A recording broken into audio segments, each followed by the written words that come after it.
Le problème avec toi, c'est que On peut répondre ou là, tu tu fais es mon... tellement... Bien sûr que tu peux répondre quand j'aurai fini. Tu es tellement dans l'amalgame et dans l'essentialisation que tu n'arrives même pas à distinguer entre une religion qui est des textes D'accord. avec des personnes, avec des gens, avec des citoyens qui croient à ces textes. Ça D'accord. veut dire que tu es complètement dans l'amalgame. Mon pote, on n'est pas dans l'insulte des musulmans. On est dans la critique. On est dans la critique de l'islam sunnite.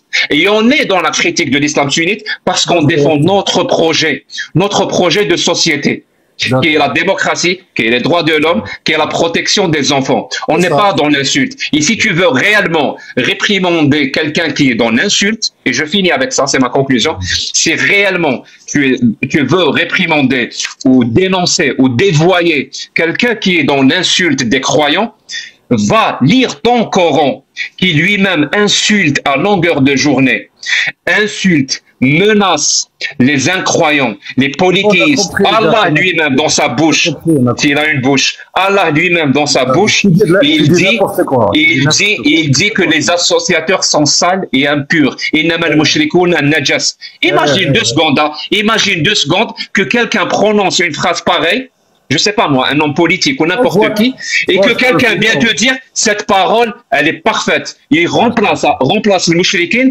par le muslimin. C'est-à-dire les musulmans sont impurs et sales. Et quelqu'un va venir te dire, ah, cette parole, elle est parfaite, elle est divine, elle est valable en tout temps et en tout lieu.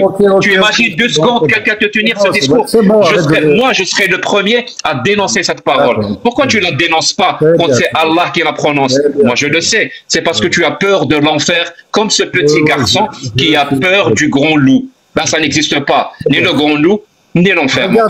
Regardez bien, il vient de dire que l'islam insulte les polythéistes en disant que ce sont des impuretés. Alors c'est quoi un sophisme? C'est un argument en apparence vrai, mais il est complètement faux. Ce qu'il vient de dire là, Jack, quand Allah Azza wa Jal, il dit « Innamal mushrikuna najas », il parle de l'impureté des polythéistes. Les ulama qui ont font le tafsir de ça, ils ont expliqué, ils ont divisé sur 2 avis. Certains, et ça c'est réel, il parle d'une najasa ma'nawiya, c'est-à-dire c'est une impureté spirituelle. Et d'autres, ils disent réellement c'est une impureté spirituelle. Pourquoi? Parce que ils sont dans le kufr, dans la mécréance. Et cet avis-là, il est clair chez les ulama, chez le Tabari, chez plusieurs ulama, il parle de najasa. D'ailleurs, Tabari, quand il explique ça, il dit qu'il y a une divergence sur cet avis-là. Et on a remarqué que les polythéistes, ils sont vraiment sales. Il y a beaucoup de gens qui ont remarqué chez eux, parce qu'ils avaient des pratiques sociales, des pratiques, on va dire, d'une manière générale, qui faisaient que ces gens-là étaient vraiment dégoûtants dans leur pratique. Donc voilà, il te montre un argument qui est entre guillemets vrai, mais en réalité, il est faux, puisque nous, on parle de najasa ma'nawiya. D'accord? Alors, tu as parlé, j'ai noté quelques trucs. Tu as dit Dieu n'insulte pas, ce qui est bizarre parce que toi juste après tu l'as fait. Tu as dit Dieu n'insulte pas les associants ou les associateurs, donc le mushrikin, quand il les traite de najas. C'est pas une insulte, c'est ce que tu as dit. Hein. Mais juste après tu as dit mais c'est vrai qu'il est connu que les mécréants et les associateurs sont sales. Toi, tu les insultes juste après, mais pour nous dire que Allah n'insulte pas. Tu sais quoi? Je vais te faire une faveur. Hein. Je vais te croire que Allah, quand il utilise ce terme-là contre les associateurs, ce n'est pas une insulte.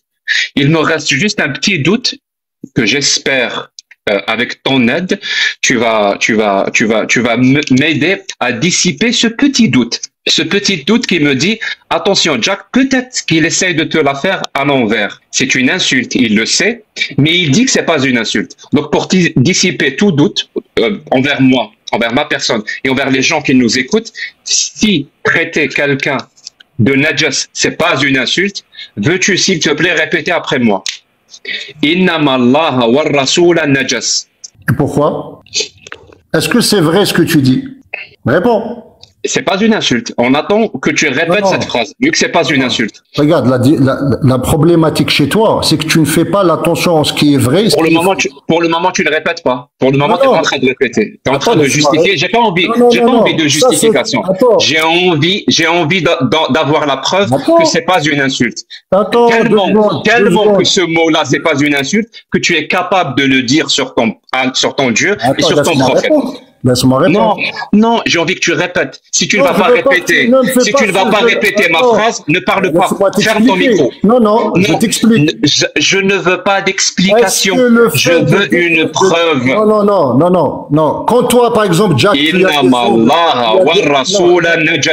là, dis pas, parce que c'est faux. Tu veux que je dise quelque chose de faux? Si c'est pas une insulte, j'attends que tu répètes. C'est faux. Merci. Alors je vais continuer. Je vais continuer. Est-ce que tu me demandes de... Je vais continuer. Bien sûr, toi, tu as la preuve que les mécréants sont sales.